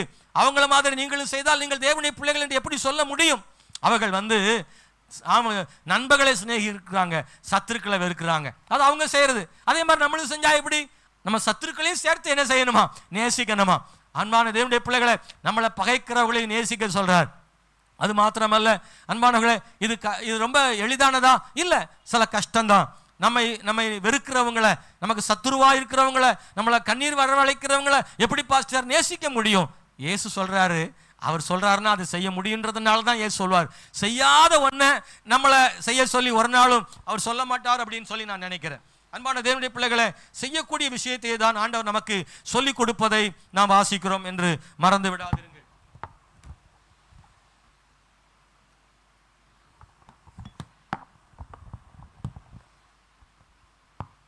ஹல்லேலூயா, ஸ்தோத்திரம். அன்பான தேவனுடைய பிள்ளைகளே, இந்த வசனங்களை நீங்கள் தெரிந்து கொள்ளவும் அதன்படி செய்யவும் கர்த்தர் நமக்கு கிருபை தருவாராக. பாருங்கள், சங்கீதம் 45:7 நான் வாசிக்கிறேன். நல்ல கவனிங்க. ஆண்டவர் யாரை நேசிக்கிறார், யாரை வெறுக்கிறார்? ஆண்டவர் நேசிக்கிறவங்களை நம்ம நேசிக்கணும், அவர் வெறுக்கிறவைகளை நாம் வெறுக்க வேண்டும். சில காரியங்களை ஆண்டவர் வெறுக்கிறார். எதெல்லாம் ஆண்டவர் நேசிக்கிறார், எதெல்லாம் ஆண்டவர் வெறுக்கிறார் தெரியுமா? சங்கீதம் 45:7 சொல்றாரு, அக்கிரமத்தை அவர் வெறுக்கிறாரா. இந்த வசனங்களை நீங்க குறிச்சிக்கலாம், அந்த வசனங்களை எழுதிக்கலாம், நீங்க பிறகு போய் படிக்கலாம். நான் கொஞ்சம் சுருக்கமாகவே சொல்லி முடிக்க நினைக்கிறேன். நீதிமொழிகள் புஸ்தகத்தில் ஆண்டவர் வெறுக்கிற 6 காரியங்களை பைபிளில் சொல்லியிருக்கு. எதெல்லாம் ஆண்டவர் வெறுக்கிறாரோ அதை நம்ம வெறுக்கணும், அவர் எதையெல்லாம் நேசிக்கிறாரோ அதெல்லாம் நம்ம நேசிக்கணும்னு கர்த்தர் சொல்றார். 6 காரியங்கள் என்ன? 1 பாருங்க, மேட்டிமையான கண். நீதிமொழிகள் 6:16 இருக்கு.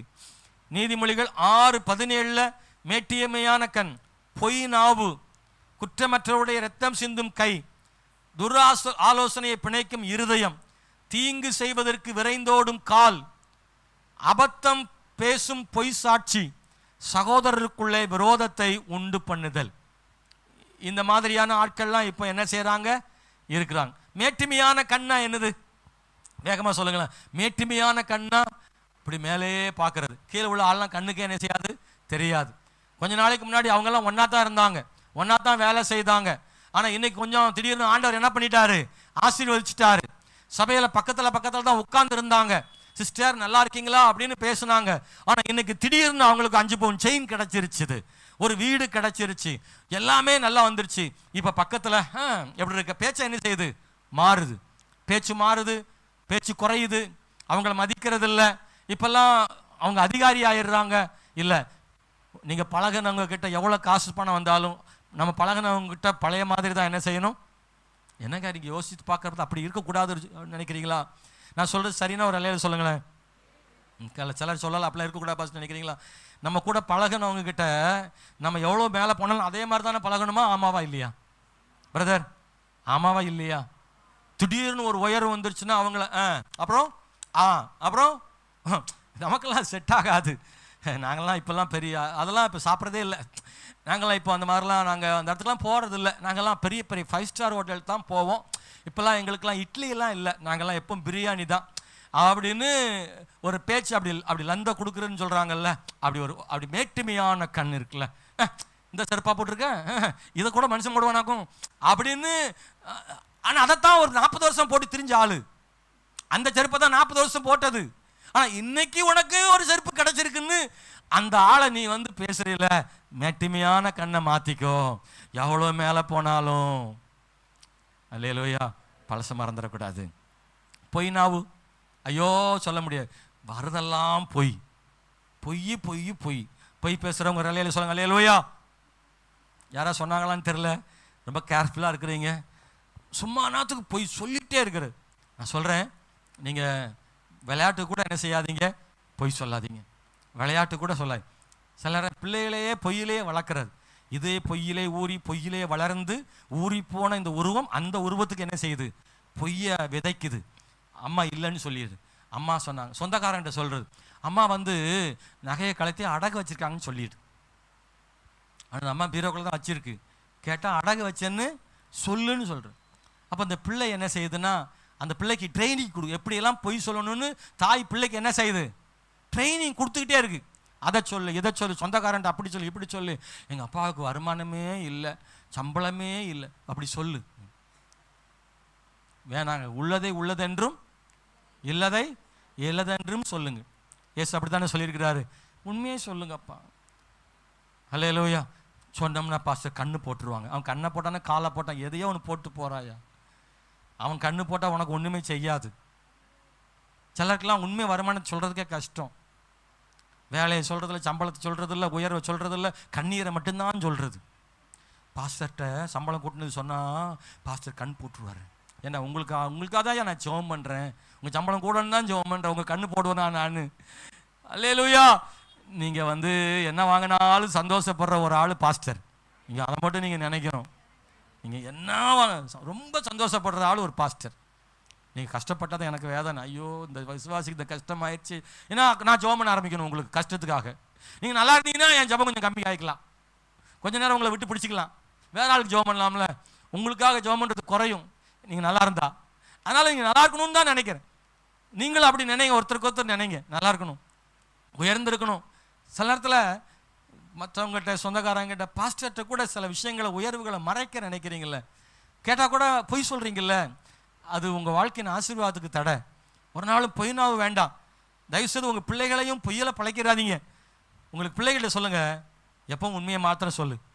உண்மை சொல்லி நீ அடி வாங்கினாலும் பரவாயில்ல, உண்மையை மட்டும் சொல்லு. ஏன்னா அந்த பிள்ளை பொய் சொல்லி தப்பிக்க நினைக்கும். தயவுசெய்து இல்லை, நீங்களே பொய் சொல்லி கொடுத்துட்டு அப்புறம் உண்மையை சொல்லுன்னா அந்த பிள்ளை எப்படி சொல்லும்? மற்றவங்கள்ட்ட பொய் சொல்ல நீங்கள் தான் சொல்கிறீங்க, அப்புறம் உங்ககிட்ட மட்டும் அது உண்மையை சொல்லுமா? உங்கள்கிட்டையும் பொய் தான் சொல்லும். பொய் சொல்ல பழக்காதீங்க, ட்ரைனிங் கொடுக்காதீங்க. குற்றமற்றவர்களுடைய ரத்தம் சிந்துங்கை, தப்பு செய்யாதவங்களை குற்றவாளியை தீர்த்துறாதீங்க. அப்புறமா துரு ஆலோசனை பிணைக்கும் இருதயம், தவறான ஆலோசனைகளை வந்து சேர்த்துறாதீங்க. தீங்கு செய்வதற்கு விரைந்தோடும் கால், தப்பான ஒரு காரியத்துக்கு கால் வேகமாக ஓடும், சேலை கூட உருப்படியை கட்டாமல் ஓடும். சரியா? அவ்வளோ அவசரம். தீங்கு செய்யணும்னா அவ்வளோ சந்தோஷம், அவ்வளோ வேகம். அபத்தம் பேசும் பொய் சாட்சி. ஆமாம் நான் பார்த்தேன், இந்த அம்மா அந்த ஊர்லேயே இருந்திருக்காது, நான் பார்த்தேன்னு அடிக்கும். காரணம் ஒரு 1000 ரூபாய்க்காக. பொய் சாட்சி ஒரு நாள் சொல்லாதீங்க. சொல்ல சொன்னாலும் சொல்ல வேண்டியதில்லை. விரோதம் பண்ணுதல், சகோதரர்களுக்குள்ளே விரோதம் பண்ணுதல். சிலருக்கு அதில் ரொம்ப கிருபை வர ரொம்ப அதிகமாக இருக்கும். எப்படின்னா 2 பேர் சண்டை முட்டுறது, அக்கா தங்கச்சி 2 பேர், அண்ணன் தம்பிக்குள்ளே இந்த சண்டை முட்டி விடுற ஆள் சிலர்லாம் இருப்பாங்க. தெரியுமா உங்கள் அண்ணன் இப்படி சொன்னா அப்படி சொன்னா, உங்கள் அக்கா இப்படி சொன்னா அப்படின்னு அப்படி சிண்டு மூட்டி விட்டு அப்படியே தூண்டி விட்டு அதில் குளிர் காயறது. காசு கொடுத்து சினிமாவுக்கு போகிறதுக்கு பதிலாக காசு கொடுக்காமலே சினிமா பார்க்குற குரூப்பு நிறையா இருக்குது. அப்படியே சிண்டு மூட்டி விடுறது, பக்கத்து வீட்டில் அடுத்த வீட்டில் கூட வேலை செய்கிற எதையாவது ஒன்று சொல்லி தகராறை ஏற்படுத்துகிற ஒரு குரூப் இருக்குல்ல, விளங்காத குரூப்பு. சொல்லுங்கள், சொல்ல மாட்டேங்கிறீங்களோ? ஏன்னா நீங்கள் அதுக்குள்ளே இருப்பீங்களான்னு தெரியல. ஏன்னா அப்படிப்பட்ட ஆட்களுக்கு அல்லையிலே வராது. நீங்கள் அப்படி நீங்கள் பத்திரமா அது தங்கம். நீங்கள் உங்களை சொல்ல முடியுமா? நீங்கள்லாம் இணைக்கிற ஆளுங்க, பிரிக்கிற ஆளே கிடையாது. நீங்கள் சகோதரரை பிரிக்கிறவர்களாக இருந்துடக்கூடாது. அன்பான தேவனுடைய பிள்ளைகளை, தயவு செய்து சொல்கிறேன், நிறைய காரியங்களை தேவன் என்ன செய்கிறாராம்? வெறுக்கிறாராம். இதெல்லாம் வெறுப்பு. ஏசாயா 61:8 சொல்கிறாரு, கொள்ளை பொருளினால் இடப்பட்ட தகன பலியை வெறுக்கிறேன். தவறான வருமானத்தில் கத்தருக்கு கொடுக்கறத கத்தர் வெறுக்கிறாராம். நல்ல நீங்கள் கத்தர் கொடுக்கறத கூட நல்ல வருமானத்தில் தான் கொடுக்கணுமா. நான் எப்பவும் சொல்வேன், நீ வட்டி வாங்கிட்டு வர்றதுல தசமாவும் கொடுக்காத, திருடிட்டு வர்றதுல தசமாவும் கொடுக்காத. அந்த பணம் சபைக்கே வேணாம், அதை வச்சு ஒன்றும் செய்யவே போகிறதே கிடையாது. உங்கள் உண்மையான வருமானத்தில் மாத்திரம் கத்தர் கொடுத்தா போதும். தப்பான பணம் சபைக்குள்ளே வரவே வேண்டாம்னு நான் அப்பவும் சொல்வேன். கத்தர் அதை வெறுக்கிறாராம். ஆமீன். பாவத்தோடு பண்டிகைகளை வெறுக்கிறேன்னு ஆமோஸ் 5:21 சொல்றார்.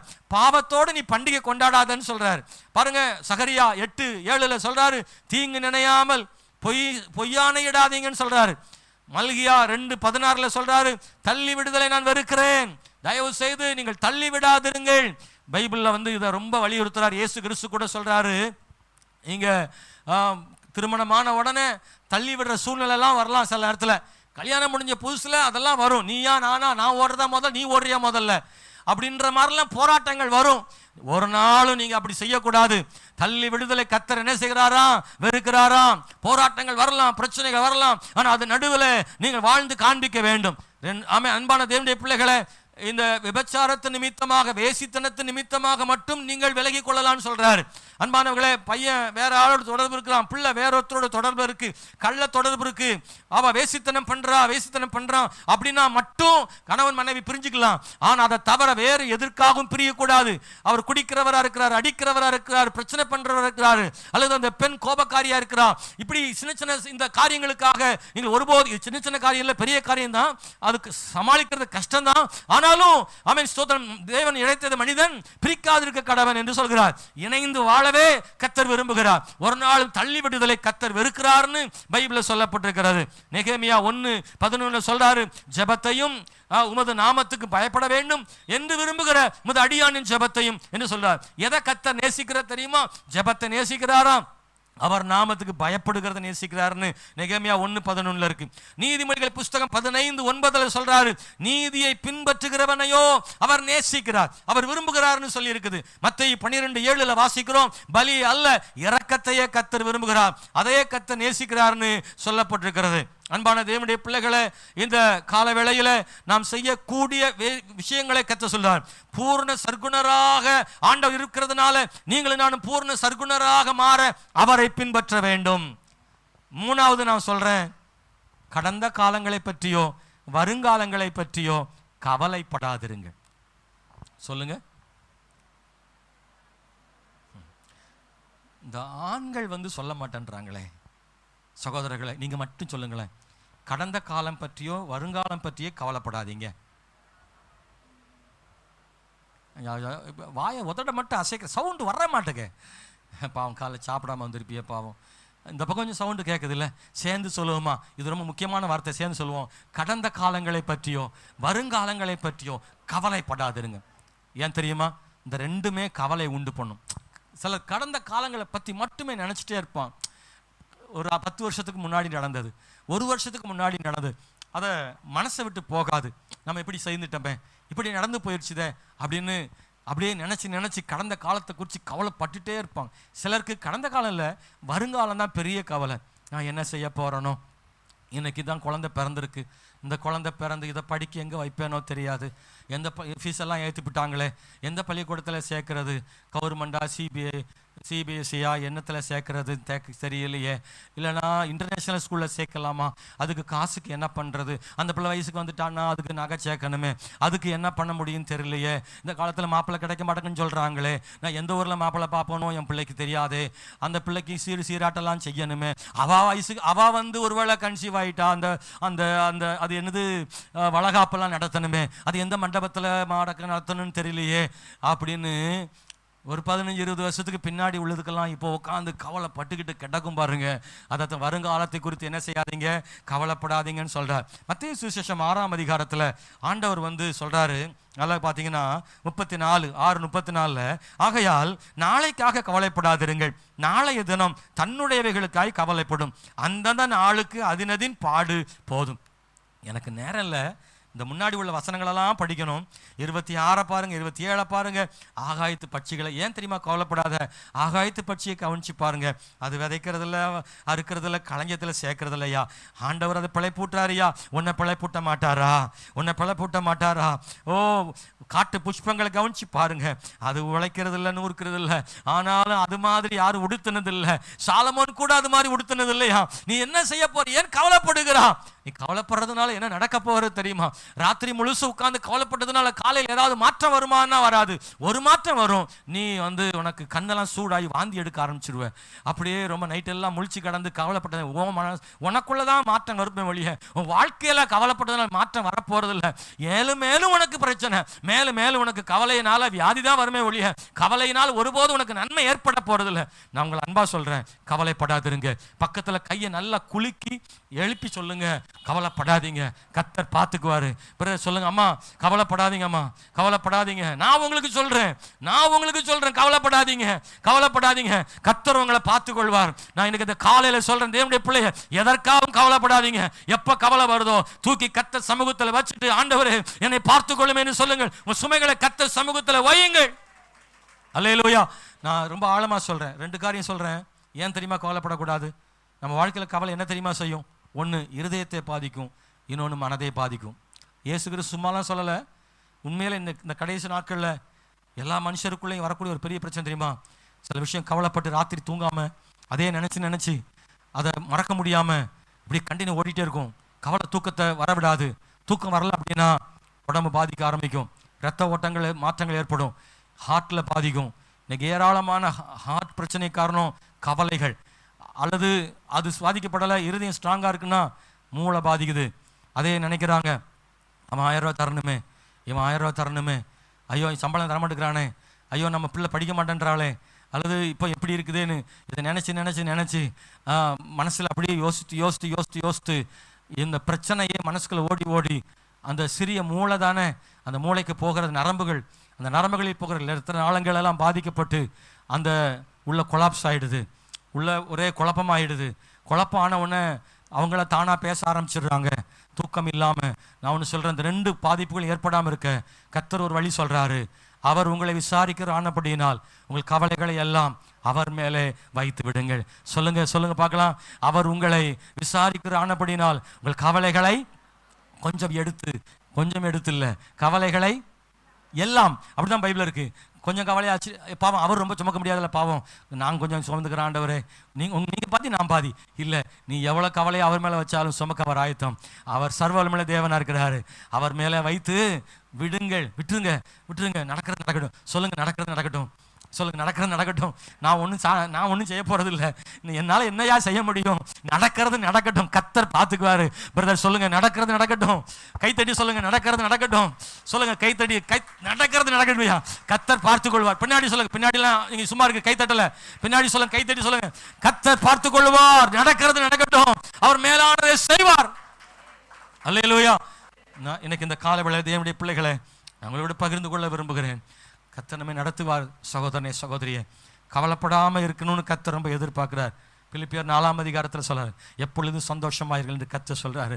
மறுபடியும் சொல்றாரு ரோமர் 8:28, அன்றையும் அவருடைய தீர்மானத்தின்படி அழைக்கப்பட்டவர்களாக தேவனுடைய பிள்ளைகளுக்கு சகலமும் நன்மைக்கு எதுவாக நடக்கிறதுன்னு ஆண்டவர் சொல்றாரு. கவலைகளை மேற்கொள்றதுக்கு என்ன செய்யணும்? ஒரு 5 காரியம். நேரம் நமக்கு குறுகியா இருக்கு, நீங்க யாரும் மனசுல வச்சுக்கோங்க. ஆமாம் பாஸ்டர், நானும் தான் நினைக்கிறேன் கவலைப்படக்கூடாதுன்னு, ஆனால் கவலை என்னைய விட மாட்டேங்க. நான் கவலை விடணும்னு தான் நினைக்கிறேன், ஆனால் எனக்கு என்னைய கவலைக்கு ரொம்ப பிடிச்சிருக்கு. சிலர் அப்படி நினைக்கிறாங்க, எனக்கு கவலை வேண்டான்னு நான் நினைக்கிறேன். ஆனால் அந்த கவலை என்னையே விட மாட்டேங்குது, என்னையே நேசிக்குது. வேண்டான்னு துரத்தனா கூட விளக்கமாக அடிச்சாலும் திரும்ப ஓடி வருது. இந்த கவலை என் மண்டை விட்டு போக மாட்டேக்கு. நான் அந்த கவலை வேண்டான்னு நான் நினைக்கிறேன், ஆனால் அந்த கவலை எனக்குள்ள வந்துடுது. அப்படின்னா 5 காரியம் செய்யுங்க. ஒன்று வந்து மத்தேயு 6:33 ஆண்டவர் சொல்றாரு, முதலாவது தேவனுடைய ராஜ்யத்தையும் அவருடைய நீதியும் தேடுங்க. ஆண்டவரையும் அவர் நீதி தேட ஆரம்பிச்சிட்டிங்கன்னா அந்த கவலைலாம் குறைஞ்சிரும். 2, உங்கள் கவலைகளை ஜெபத்தின் மூலம் கர்த்தர் மேலே வச்சிருங்க. 1 பேதுரு 5:7. 3, தேவனை ஆராதிக்க நேரம் ஒதுக்கிடுங்க. அவர் ஆராதிக்க கவலைப்படும். பிரைஸ் தி லார்ட், அல்லேலூயா. கவலையில் உட்கார்ந்துடாதீங்க, என்ன பண்ணிட ஆரம்பிச்சிருங்க, அவரை துதிக்க ஆராதிக்க ஆரம்பிச்சிருங்க. 4வது, கர்த்தர் மேல் நம்பிக்கை வைங்க. அவர் மேல் உள்ள ஃபெய்த், விசுவாசம், அதான் கவலையை போக்கும். நம்பிக்கை இல்லைன்னா கவலை வரும், நம்பிக்கை இருந்தால் கவலை போயிடும். அவர் மேல் நம்பிக்கை வைங்க. ஏசாயா 26:3-4 வரை 5 வாக்கு தத்தங்களை அறிக்கை செய்யுங்க. வசனத்தை பிடிச்சிக்கோங்க, வாக்கு தத்தத்தை சொல்லி சொல்லி சொல்லி சொல்லி ஜெபம் பண்ணுங்க. அதை செய்யுங்க. இந்த 5 காரியம் செய்யுங்க சிஸ்டர். நான் உங்களுக்கு சொல்கிறேன், கவலையே வராதா? இல்லை, வரதான் செய்யும். கவலை இல்லாத மனுஷன் யாருங்க? கவலை இல்லாத மனுஷன் யாரு? ஸ்தோத்திரம். கஷ்டப்பட்டவங்களுக்கு தான் கவலை இருக்கா? பணக்காரனுக்கு கவலை இல்லையா? இல்லை, கஷ்டப்பட்டவனோட 10 மடங்கு பணக்காரனுக்கு அதிகமாக இருக்குன்னு நான் சொல்கிறேன். உண்மையில் அதுதான் உண்மை. உங்களுக்கு இருக்கிற கவலையெல்லாம் சின்ன சின்ன கவலை தான். அவனுக்கு இருக்கிற கவலைலாம் 3ஆம் உலகமாக யுத்தத்துக்குள்ள கவலை. ஐயோ, பெரிய பெரிய கவலை, அதெல்லாம் டன் கணக்கில் இருக்குது. அப்படி ஒரு கவலையோடு தான் அவன் சுற்றிக்கிட்டு திரியிறான். காருக்குள்ளேயும் ஏசிக்குள்ளேயும் சுற்றிக்கிட்டே இருப்பான், ஃப்ளைட்லேயும் பறந்துக்கிட்டே இருப்பான். ஆனால் அவனுக்குள்ள என்ன இருக்குது? கவலை இருக்குது. ஆனால் கர்த்தருடைய பிள்ளைகளுக்கு நல்ல வார்த்தை இருக்குது. கர்த்தர் சொல்கிறாரு, நீ பயப்படாதே, நான் உன்னோடு கூட இருக்கிறேன்னு சொல்கிறாரு. இந்த உலக மனுஷனுக்கு அதெல்லாம் இல்லை. ஆனால் தேவ பிள்ளைகளுக்கு ஆண்டவர் சொல்றேன், பயப்படாத, நான் உன் கூட இருக்கிறேன்னு சொல்கிறாரு. ஹல்லேலூயா. கவலையே நீ என் கூட இருக்க வேண்டாம், என் கூட கர்த்தர் இருந்தா போதும். கையை உயர்த்தி சொல்லுங்க, என் கூட கர்த்தர் இருந்தா போதும். ஹல்லேலூயா. கவலைகள் மறந்து போகட்டும். ஆமென். ஹல்லேலூயா. தேவனுடைய பிள்ளைகளை, இந்த கவலைகள் பிரச்சனையோட போறீங்களே, உங்களை கர்த்தர் உருவாக்கி பலப்படுத்தி இந்த பிரச்சனையெல்லாம் நீங்கள் சமாளித்து மேலே வந்துடுவீங்க, விடுதலை வாங்கிடுவீங்க. அதுக்கப்புறம் நீங்கள் கவலைப்படுறவங்களுக்கு நீங்கள் சொல்வீங்க, நான் ஒரு காலத்தில் அப்படி தான் இருந்தேன், நான் கர்த்தர் என்னை விடுவித்தார், உன்னையும் விடுவிப்பார்னு நீங்கள் சொல்கிறதுக்கு உங்களை ட்ரைனிங் கொடுக்குறார் ஆண்டவர். ட்ரைனிங் கொடுக்குற உருவாக்கப்பட்டுருவீங்க நீங்கள். ஹல்லேலூயா. எத்தனையோ கண்ணீர் வெடிக்கிற பிள்ளைகளுக்கு, எத்தனையோ போராட்டங்களை சந்திக்கிற பிள்ளைகளுக்கு நீங்கள் தைரியம் சொல்கிற விசுவாசத்தை ஊற்றுற இடத்துல உங்களை கர்த்தர் உயர்த்தி வைப்பார். பிள்ளைய உங்களை கர்த்தர் உயர்த்தி வைப்பார். நீங்கள் விரும்புகிறீங்களா? இந்த 5 காரியத்தை செய்ய மறந்துடாதீங்க. 4வது ஒன்று சொல்லிடுறேன், டைம் குறைவு தான். அன்பா, நீங்கள் செய்ததற்கான பிரதிபலனை ஒரு நாளும் எதிர்பார்க்காதீங்க. Price the Lord. நீங்கள் என்ன பண்ணியிருக்கீங்களோ அதுக்கு பிரதிபலனே எதிர்பார்த்துடாதீங்க. அவளுக்கு நான் 10,000 ஆபத்தில் கொடுத்தேன், நீங்கள் சிலிப்பிட்டு போறாவா அப்படின்னு சொல்லக்கூடாது. நீங்கள் செய்கிறத செஞ்சிட்டீங்க, அதுக்கு பதிலாக அவங்க செய்வாங்கன்னு நீங்கள் எதிர்பார்க்காதீங்க. ஒரு அலையில சொல்கிறீங்களா? நீங்கள் அப்படி எதிர்பார்க்கறதுனால தான் உங்களுக்கு என்ன வருது? டென்ஷன் வருது, கோபம் வருது, கசப்பு வருது, கவலை வருது, வேகம் வருது, சண்டை போடணும், ஆத்திரம் வருது. நீங்கள் என்ன பண்ணாலும் அதுக்கு பிரதிபலனை எதிர்பார்க்க நம்மளால் முடிஞ்சதை பண்ணிட்டோம், அவ்வளோதான் அப்படின்னு விட்டுருங்க.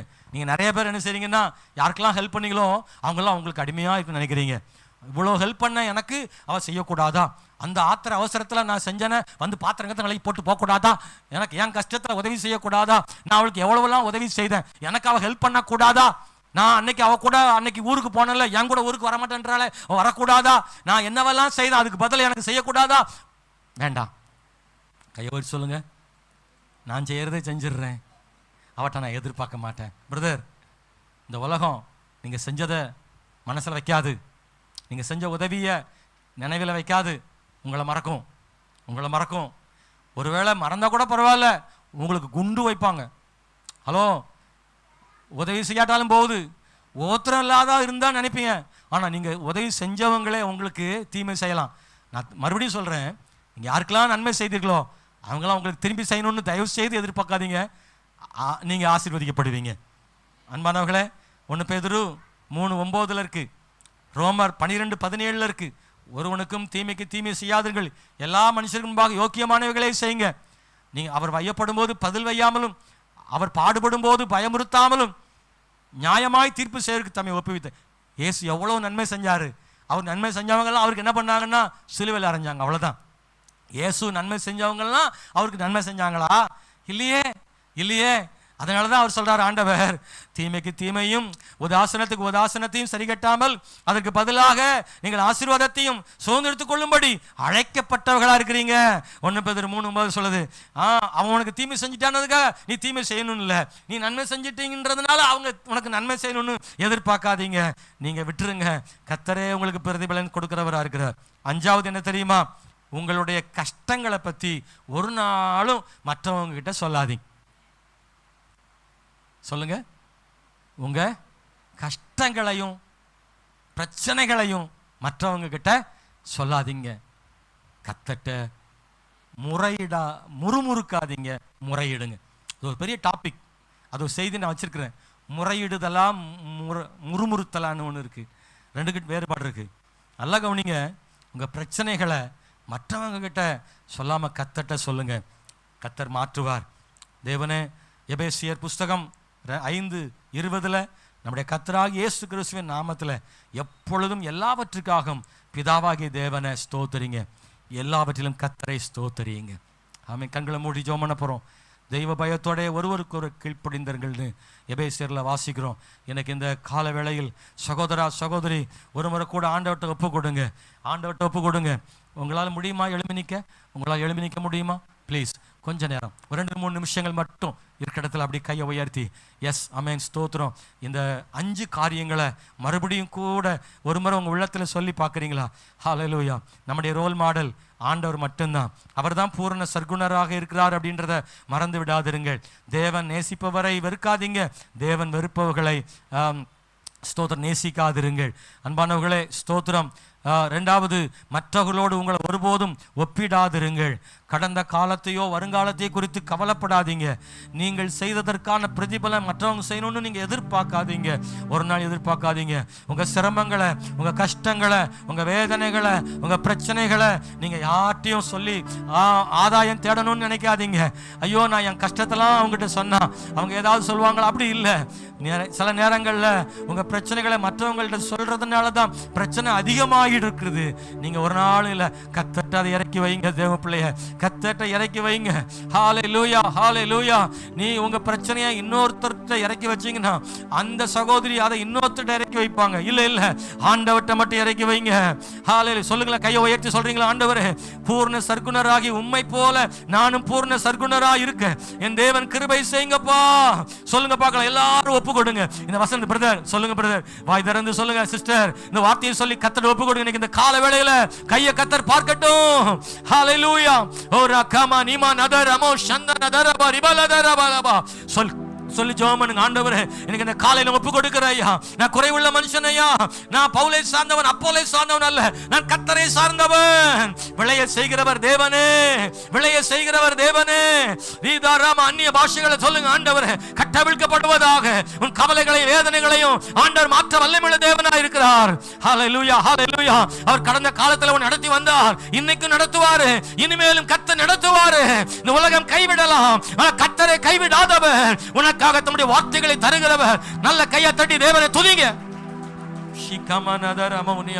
ஹல்லேலூயா, ஹல்லேலூயா, ஹல்லேலூயா. என் தேவனே, நீ பெரியவர் அப்பா, சகலத்தையும் செய்ய வல்லவராய் இருப்பதற்காக நன்றி கர்த்தாவே. வசனம் பேசின நானும் ஆண்டவரே ஸ்தோத்திரம், உம்முடைய வார்த்தைகளை பங்கிட்டு கொடுத்த ஆண்டவரே அடியனையும் ஆண்டவர் வசனத்தை கேட்ட நம்முடைய பிள்ளைகளையும் ஒருமுறை கண்ணோக்கி பாரும். உங்க வார்த்தையை தான் நாங்கள் தியானிச்சிருக்கிறோம் ஆண்டவரே ஸ்தோத்திரப்பா. இந்த நாட்கள்ல நாங்க பேசுவது எளிது, ஆனா கை கொள்ளணுமே, அதை கை கொள்றதுக்கு கர்த்தர் பலன் கொடுங்க ஆண்டவரே. தேவனே ஸ்தோத்திரப்பா. எப்பெல்லாம் கவலை வருதோ அப்பெல்லாம் கர்த்தருடைய கரமுடைய பிள்ளைகளை தாங்கணும், கண்ணீரெல்லாம் கர்த்தர் துடைக்கணும் ஆண்டவரே. என்னென்ன சிக்கல்களுக்குள்ள பிள்ளைகள் இருக்கிறார்களோ அதெல்லாம் கர்த்தர் மாற்றுவீராக, கர்த்தர் இறங்கி வருவீராக. ஓ ஹல்லேலூயா, ஹல்லேலூயா.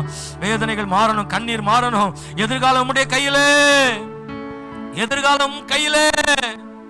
ஹல்லேலூயா, ஹல்லேலூயா. ஸ்தோத்திரம் ஆண்டவரே, மை ஸ்தோத்திரிக்கிறப்பா. எதிர்காலம் கையிலே, அந்த பயம் யாவும் நீங்கியதே.